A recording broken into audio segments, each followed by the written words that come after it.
नमस्कार मित्रांनो. कालचा आपण बिग बॉस मराठीचा एपिसोड पाहिलाच असेल. त्या एपिसोडमध्ये दिव्या सरकार म्हणजे दिव्या शिंदे यांना बिग बॉसने घराबाहेर काढलं आहे. योग्य वाटते का ते तुम्हाला?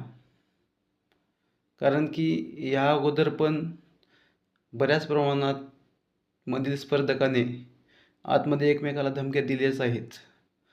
कालच पाहू शकता तुम्ही, रुजिताने दीपाली सय्यद यांना त्यांचं करिअर बरबाद करेन अशी धमकी दिली.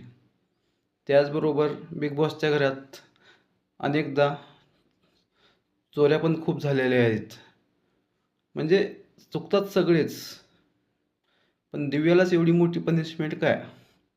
मी मान्य करतो की त्याने ते शब्द बोलायला नको होते, पण ते बोलून गेले रागाच्या ह्याच्यामध्ये. पण त्याची एवढी मोठी शिक्षा देणे हे चुकीचं आहे. त्यामुळे बिग बॉसने परत आणखीन काही निर्णय घ्यावा